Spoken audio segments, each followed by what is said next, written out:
What is religious freedom? Why is it important? And why is it now under threat? Hold on a second, I can hear you saying. Religious freedom is threatened? Who doesn't have religious freedom in the United States?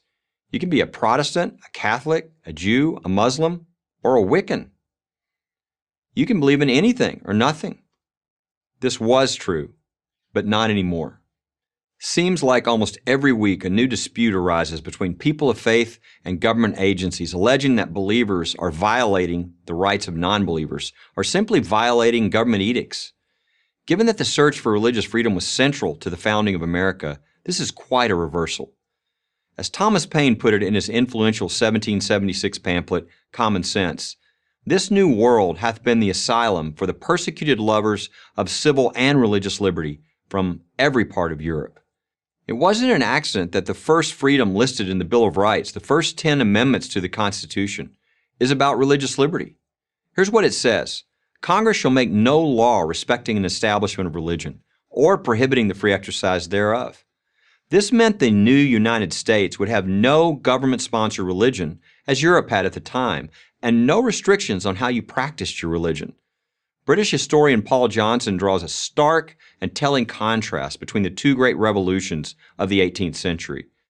The essential difference between the American Revolution and the French Revolution is that the American Revolution, in its origins, was a religious event, whereas the French Revolution was an anti-religious event. That fact was to shape the American Revolution and determine the nature of the independent state it brought into being. Now, 2 centuries after the Bill of Rights, freedom of religion, one of the main goals of the American Revolution, has morphed into freedom from religion, one of the main goals of the French Revolution. That's not what any American should wish for. Here's why.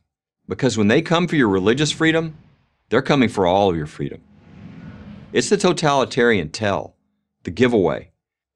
This is what the founders understood and why they were so insistent that religious liberty be in the Constitution. To them, freedom of liberty was tantamount to freedom of thought. If you aren't free to think as you wish, you can't claim to be free. They were right. There is no example in history of a regime suppressing religious freedom and not suppressing other freedoms. One of the first things the communists did in Russia after the Russian Revolution in 1917 was to close nearly every church and take control of all religious life in the Soviet Union, Christian, Jewish, and Muslim. To this day, all religious life in China is strictly controlled by the Chinese Communist government. Why do repressive governments fear religious freedom? Because it challenges the authority of the state more than any other freedom. People who adhere to a religion believe that there's something higher than the state, and no repressive government can tolerate such a belief. That makes religion the first target of those who want ever more power and ever more control over its citizens. That's why, even if you're not religious, if you care about freedom, you should care deeply about religious liberty. My job is to protect religious liberty, and let me tell you, the trends are troubling. 8 years ago, my caseload was 47. Last year, it was over 300. Here are some recent examples. Bremerton, Washington high school football coach Joe Kennedy was first suspended and then fired for going to a knee after a football game to say a brief, silent prayer. A 3-judge panel for the Ninth Circuit Federal Court of Appeals concluded that because Coach Kennedy could be seen engaging in religious expression by students and fans, the school had the right to fire him. The city of Houston is attempting to ban a small Orthodox Jewish community from worshiping in the home of its rabbi.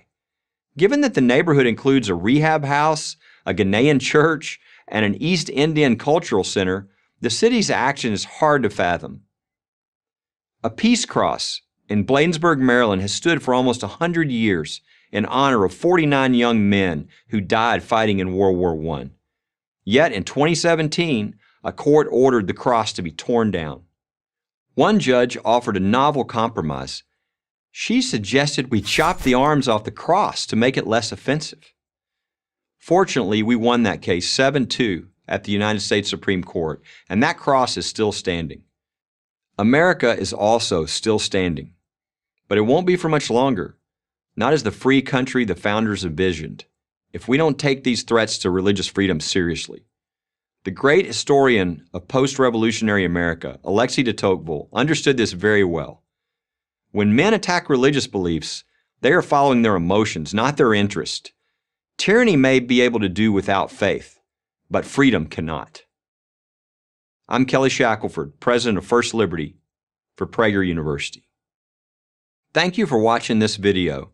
To keep PragerU videos free, please consider making a tax-deductible donation.